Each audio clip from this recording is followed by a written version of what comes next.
السلام علیکم ورحمۃ اللہ وبرکاتہ۔ بسم اللہ الرحمن الرحیم۔ میرا نام انم ہے۔ ہم ایک متوسط گھرانے سے تعلق رکھتے ہیں۔ میرا ایک ہی بیٹا ہے اور وہ شادی شدہ ہے۔ ہم گھر میں صرف 3 ہی افراد رہتے ہیں، میں، میرا بیٹا اور اس کی بیوی یعنی کہ میری بہو۔ ہمارے مالی حالات 2 سال پہلے بہت خراب تھے۔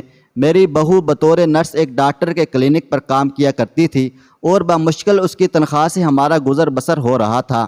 میرا بیٹا اصغر محنت مزدوری کے لیے باہر جایا کرتا تھا، کبھی دہاڑی لگتی تھی کبھی نہ لگتی، لیکن مریم اچھا کما رہی تھی، کبھی کبھار اسے خرچی بھی مل جایا کرتی تھی اور مہینے کی 10,000 تنخواہ بھی ملتی تھی۔ مریم بہت محنتی عورت تھی اور اپنا ہر کام ایمانداری کے ساتھ کرتی تھی، لیکن ایک دن ایسی بات ہوئی کہ ڈاکٹر نے اسے کلینک سے نکال دیا۔ اس دن ڈاکٹر کے پاس ایک لڑکی آئی جس کے پیٹ میں جڑواں بچے تھے اور اسے شدید تکلیف ہو رہی تھی۔ اس کے ساتھ اس کی فیملی تھی، وہ سب نہایت پریشان تھے۔ لڑکی درد سے بہت کرا رہی تھی جبکہ اس کے ڈلیوری آسانی سے ہو سکتی تھی، لیکن ڈاکٹر نے کہا کہ اس کا آپریشن ہوگا اور اسے ہاسپٹل بھیج دیں، میں بھی وہیں پہنچ رہی ہوں۔ یہ کہہ کر ڈاکٹر صاحبہ نے مریم کو ایک پرچی تھما دی جس میں دوائی لکھی ہوئی تھی اور کہا کہ مریم ان کو اچھے سے سمجھا دو، معاملہ بہت سیریس ہے اور ان کو ابھی اور اسی وقت ہاسپٹل میں ایڈمٹ ہونا پڑے گا۔ 1 گھنٹے بعد اس لڑکی کا آپریشن ہوگا اور ابھی یہ ڈرپ لگا دو تاکہ اس کا یہ درد ختم ہو جائے۔ ڈاکٹر کی یہ بات سن کر مریم حیرت میں پڑ گئی، لیکن میڈم اس کی تو ڈلیوری ہونے والی ہے اور وہ بھی بآسانی ہو سکتی ہے۔ یہ کہتے ہی مریم کو اپنی غلطی کا اندازہ ہو گیا تھا، کیونکہ ڈاکٹر صاحبہ اسے خون خوار نظروں سے دیکھنے لگی۔ تمہیں جس کام کے لیے رکھا ہے وہ کرو، اگر ہم اس طرح آپریشن نہ کریں گے تو ہمارے گھر کی روٹی بھی نہیں چلے گی۔ جی میڈم، مریم نے سر جھکا لیا۔ ڈاکٹر صاحبہ اسی وقت ہاسپٹل کے لیے روانہ ہو گئیں کیونکہ ان کو ایک اور آپریشن بھی کرنا تھا۔ مریم نے اس لڑکی کو دیکھا جو کافی کم عمر تھی اور اس کو بہت تکلیف ہو رہی تھی۔ باجی مجھے بچا لو، مجھے آپریشن نہیں کروانا۔ جب سے اس نے آپریشن کا سنا تھا روئے جا رہی تھی۔ اس کی ماں اسے سمجھا رہی تھی، دلاسا دے رہی تھی، مگر وہ بہت گھبرائی ہوئی تھی۔ اس کی حالت دیکھ کر مریم نے سوچ لیا کہ وہ اس کی ڈلیوری کروائے گی، کیونکہ اسے کوئی اور مسئلہ بھی نہیں تھا۔ پھر مریم اسے جلدی سے لیبر روم میں لے گئی اور ڈلیوری کروانے لگی، کیونکہ کافی عرصہ مریم ڈاکٹر کے ساتھ رہی تھی اور کافی تجربہ بھی حاصل کر چکی تھی۔ ویسے بھی سارا کچھ وہی کرتی تھی تو اسے سب کچھ کرنا آتا تھا۔ تقریباً 15 منٹ میں ڈلیوری ہو چکی تھی۔ دونوں بچے صحیح سلامت تھے اور ماں بھی صحیح سلامت تھی۔ خالہ آپ کو میں نے جو دوائیں دی ہیں یہ آپ نے لازمی لے لینی ہیں اور ابھی آپ یہاں سے چلے جائیں ورنہ ڈاکٹر صاحبہ غصہ کریں گی۔ مریم نے ان کو سب سمجھا دیا اور وہ بھی جہاں دیدہ عورت تھی سب سمجھتی تھی کہ ڈاکٹر نے جان بوجھ کر آپریشن کا کہا تھا۔ بہت شکریہ بیٹی، میں آپ کا یہ احسان کبھی نہیں بھولوں گی۔ اور اس نے جاتے وقت مریم سے اس کا پتہ بھی مانگ لیا۔ وہ سب تو خوشی خوشی چلے گئے، لیکن مریم کے لیے مصیبت چھوڑ گئے تھے۔ جیسے ہی ڈاکٹر کلینک واپس آئی تو ساری بات سنتے ہی اس نے مریم کو اپنے کلینک سے نکل جانے کا کہا اور ساتھ یہ بھی کہا کہ ہم یہاں لوگوں کی ہمدردیاں بٹورنے کے لیے نہیں بلکہ پیسہ بنانے کے لیے بیٹھے ہیں، اور تمہیں پتہ ہے میرے 2 بیٹے اعلیٰ تعلیم کے لیے ملک سے باہر گئے ہیں، ان کی فیس مجھے بھرنی پڑتی ہے۔ آج تم نے میرے 50,000 ضائع کر دیے۔ وہ مسلسل مریم پر برس رہی تھی۔ مجبوراً مریم نے اپنا سامان اٹھایا اور چپ چاپ وہاں سے چلی آئی۔ وہ گھر آئی تو اس کا اترا ہوا منہ دیکھ کر میں سمجھ گئی کہ کچھ تو گڑبڑ ہے۔ آتے ہی وہ مجھ سے گلے رکھ کر رونے لگی، اماں آج میری نوکری چلی گئی، اب کیسے گزارا ہوگا؟ اس نے مجھے سارا قصہ سنا دیا۔ میں نے اسے خاموش کروایا اور سمجھانے لگی کہ تم نے بہت ہی اچھا اور نیک کام کیا ہے، تم نے کسی کا بھلا کیا ہے، اللہ تعالیٰ تمہارا بھلا کرے گا۔ روزی دینے والا میرا رب ہے اور کوئی روزی نہیں روک سکتا۔ تم اللہ تعالیٰ پر بھروسہ رکھو، سب ٹھیک ہو جائے گا۔ میرا دلاسا دینے پر وہ چپ ہوئی اور واقعی ایسا ہی ہوا۔ 2 دن بعد ہی 2 عورتیں ہمارا پتہ پوچھتے ہوئے ہمارے گھر تک آ گئی تھیں۔ ان کا کہنا تھا کہ ایک عورت نے ان کو بتایا ہے کہ بہت ہی اچھی دائی یہاں رہتی ہے جو آپریشن ہونے والے بچوں کی بھی آسانی سے ڈلیوری کروا دیتی ہے، اور وہ اپنی بہن کی ڈلیوری کروانے آئی تھی، اور اس طرح سے عورتوں کا ایک تانتا بن گیا۔ مریم روز 2 یا 3 ڈلیوری کیسز کرنے لگی تھی اور اچھی خاصی کمائی ہو رہی تھی۔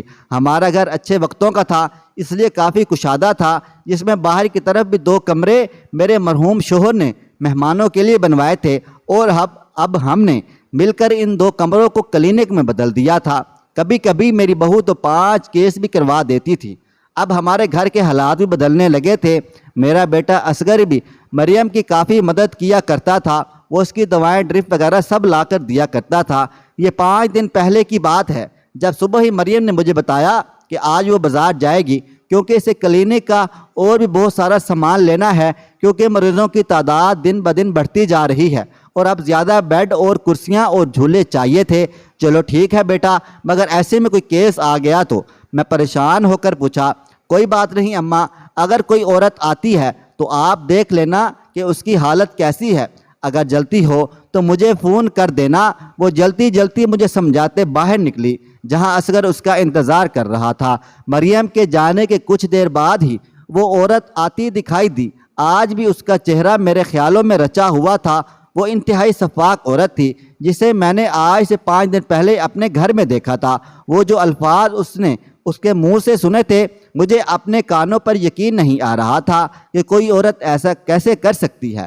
لڑکی کو کرسی پر بیٹھا کر وہ عورت میرا ہاتھ پکڑ کر کونے میں لے گئی۔ تم ہی مریم دائی ہو؟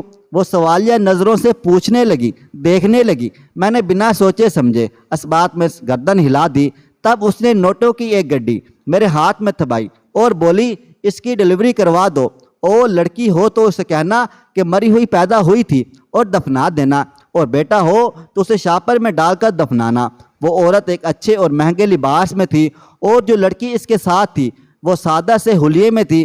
میں اسے دیکھتے ہی سمجھ گئی تھی وہ لڑکی حاملہ تھی اور ڈلیوری کا وقت قریب آ چکا تھا۔ اس عورت کی بات سن کر میرے تو ہوش ہی اڑ گئے تھے۔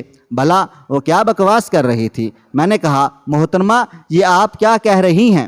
میرے سوال پر وہ زہر کنند لہجے میں بولی، یہ جو اتنے پیسے میں نے تمہارے ہاتھ پر رکھے ہیں، اس کا یہی مطلب ہے کہ تم کوئی سوال نہیں کرو گی؟ یہ کہتے ہوئے وہ پلٹی۔ سنیے، میں نے اسے روکا، ابھی کچھ وقت لگے گا اسے۔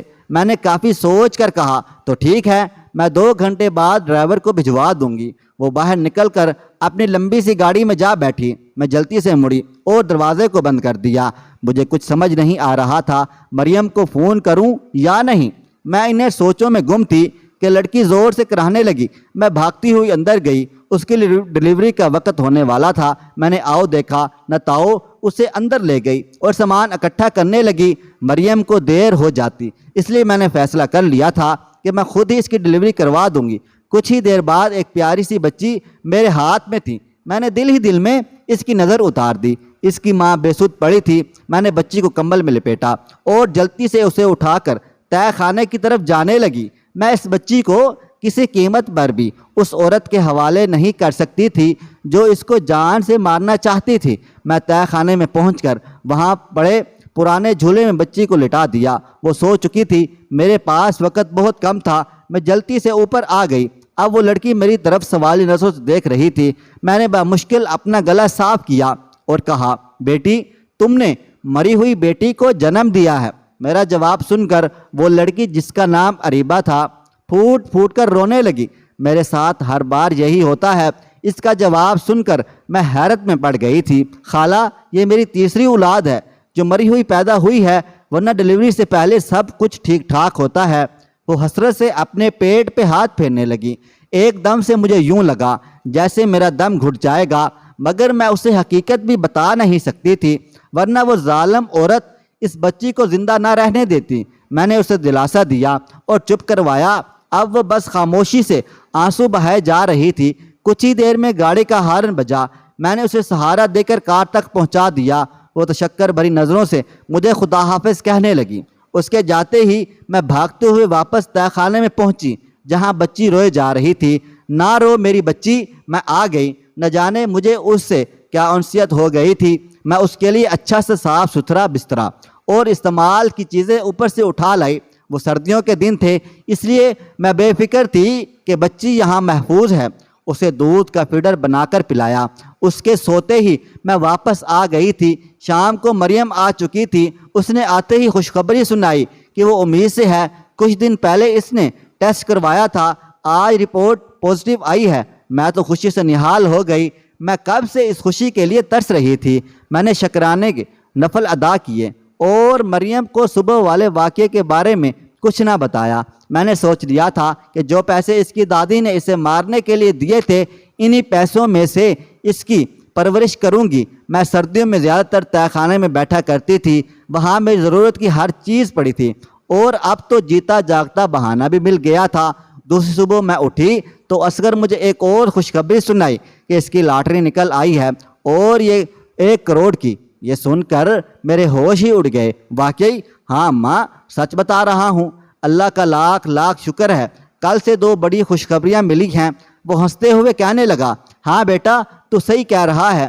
میں نے آنکھیں موند کر رب کا شکریہ ادا کیا اور سمجھ گئی یہ جو ننھی سی جان کل ہمارے گھر آئی ہے وہی بخت بری ہے۔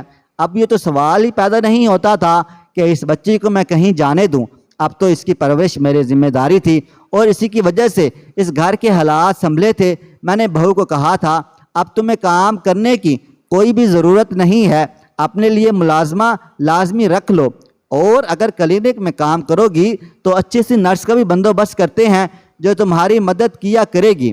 مریم میری اس بات پر راضی ہو گئی۔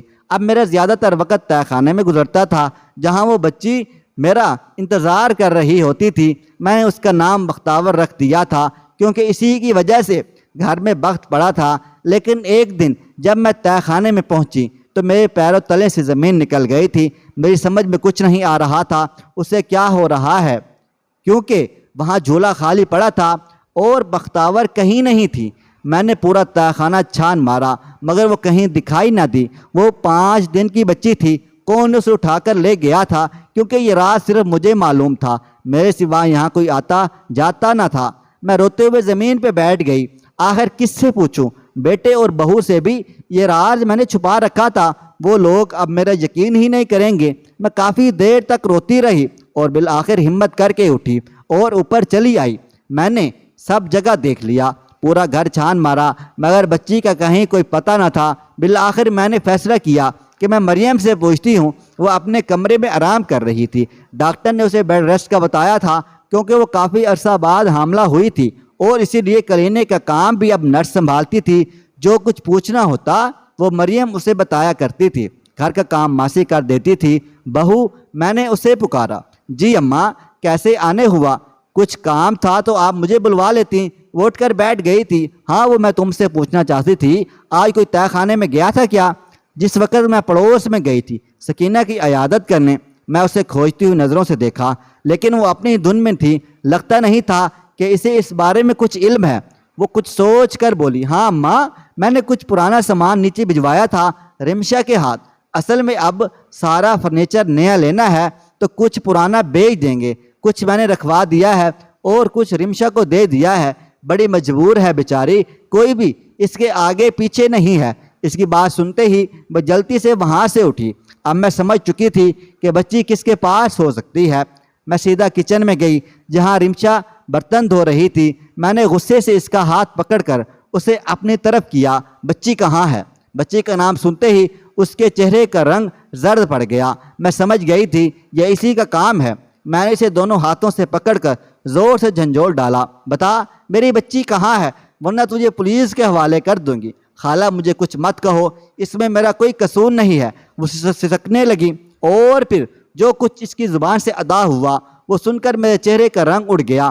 میرا دل بیٹھنے لگا۔ رمشا کو اسی عورت نے اچھی خاصی رقم دے کر اس گھر میں بھیجا تھا۔ اس نے بتایا کہ خالہ اس بیگم صاحبہ نے کہا تھا اس گھر میں ایک بچہ ہے جس کا کسی کو علم نہیں سوائے اس بوڑھی خاتون کے جو اس گھر میں رہتی ہے۔